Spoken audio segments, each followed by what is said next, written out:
बिहार में हो रहे विधानसभा की 4 सीटों के उपचुनाव में 3 ध्रुवों के नेता ताल ठोकते हुए नजर आ रहे हैं। बिहार में एनडीए का नेतृत्व करने वाले नीतीश कुमार को अपने साथ सहयोगी दलों की प्रतिष्ठा स्थापित करनी है। अभी 4 में से सिर्फ एक सीट ही एनडीए के पास है। 3 सीटें इंडिया अलायंस के कब्जे में रही है। इनमें से 2 राजद की है और एक सहयोगी दल सीपीआई-एमएल के पास है। बिहार में इंडिया अलायंस का नेतृत्व तेजस्वी यादव कर रहे हैं।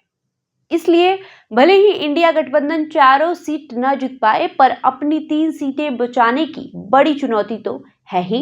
उपचुनाव की जंग को तिकोना बनाने के लिए प्रशांत किशोर की नवगठित जनसुराज पार्टी भी पहली बार किस्मत आजमाने के लिए जंग में दाखिल हो चुकी है। रामगढ़ और बेलागंज सीटों पर राजद का कब्जा रहा है, जबकि तरारी सीट सीपीआई-एमएल के कब्जे में रही है। सिर्फ इमामगंज सीट हम के खाते में रही है। सीपीआई-एमएल पिछले विधानसभा चुनाव से राजद के नेतृत्व वाले गठबंधन का हिस्सा है। राजद के साथ रहने का लाभ भी सीपीआई-एमएल को मिला है। इस साल हुए लोकसभा चुनाव में एमएल का भी एक सदस्य संसद पहुंच गया है। विधायकों की संख्या तो 2020 के विधानसभा चुनाव में ही बढ़ गई थी। रामगढ़ सीट के बारे में बात कर लेते हैं। रामगढ़ सीट से राजद के सुधाकर सिंह विधायक होते थे। लोकसभा का चुनाव जीतने के बाद ये सीट खाली हुई है। उपचुनाव में उनके भाई अजित सिंह इस सीट से राजद के प्रत्याशी है। अजित सिंह राजद के प्रदेश अध्यक्ष जगदानंद सिंह के बेटे हैं। भाजपा ने पूर्व विधायक अशोक सिंह को उम्मीदवार बनाया है। 2020 में वे सुधाकर सिंह से मामूली अंतर से चुनाव हार गए थे। जनसुराज ने इस सीट से सुशील कुमार कुशवाहा को उम्मीदवार बनाया है।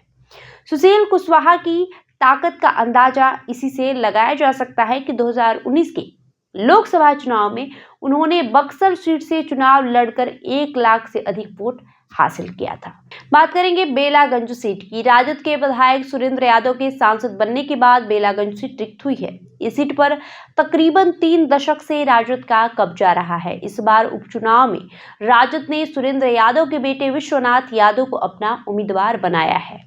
एनडीए में सीट बंटवारे के बाद ये सीट जदयू के खाते में गई है। जदयू ने मनोरमा देवी को यहां से अपना उम्मीदवार बनाया है। मनोरमा देवी एमएलसी रह चुकी हैं। जनसुराज ने भी अपना उम्मीदवार यहां से उतारा है।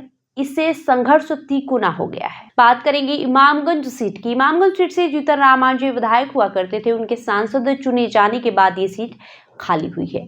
एनडीए ने जीतन राम मांझी की बहू को यहां से अपना उम्मीदवार बनाया है। जनसुराज ने मोहम्मद अमजद को अपना उम्मीदवार बनाया है। वहीं तरारी सीट की बात कर ले तो इंडिया गठबंधन ने सीपीआई-एमएल को दी है। जनसुराज ने किरण देवी को यहां से अपना प्रत्याशी बनाया है, जबकि भारतीय जनता पार्टी ने सुनील पांडे के बेटे विशाल प्रशांत को उम्मीदवार बनाया है।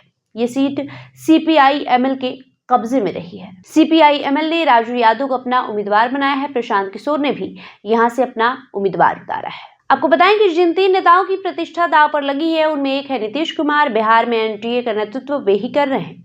उन्हें उम्मीद है कि जिस तरीके से उनके काम से प्रभावित होकर लोगों ने लोकसभा चुनाव में एनडीए का समर्थन किया, उपचुनाव में भी लोग उनके काम के आधार पर जरूर वोट करेंगे।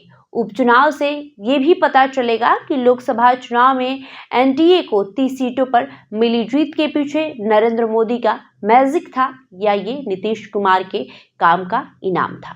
वही तेजस्वी यादव बिहार का सीएम बनने का सपना 2020 से ही देख रहे हैं।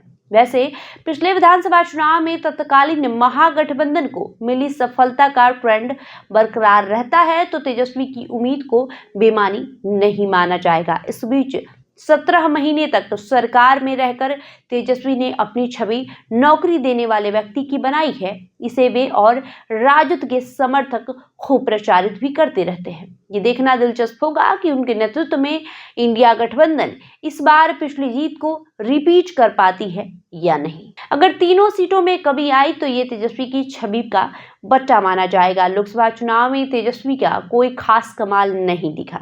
इंडिया गठबंधन के समर्थन के बावजूद राजद का कोई खास कामयाबी नहीं मिली। आखिर में बात कर लेते हैं प्रशांत किशोर की। प्रशांत किशोर के लिए तो उपचुनाव पहली परीक्षा है। इस परीक्षा के परफॉर्मेंस से ही उनकी पार्टी का भविष्य तय होगा।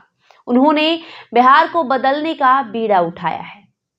उपचुनाव में चारों सीटों पर वो मुकाबले में तो दिखते हैं, लेकिन मतदान के दिन लोग उनका कितना साथ देते हैं ये देखने वाली बात होगी। प्रशांत किशोर अगले साल होने वाले विधानसभा चुनाव में सभी 243 सीटों पर अपना उम्मीदवार उतारने की बात कहते हैं। इसलिए उनके लिए इस चुनाव में अपना दम दिखाना जरूरी होगा। उम्मीदवारों का चयन तो उन्होंने ठीक किया है, पर जातीय गणित में उनके उम्मीदवार कैसा प्रदर्शन करते हैं ये देखने वाली बात होगी। बहरहाल आपका इस वीडियो पे जो भी राय है हमें कमेंट करके जरूर बताएं। धन्यवाद।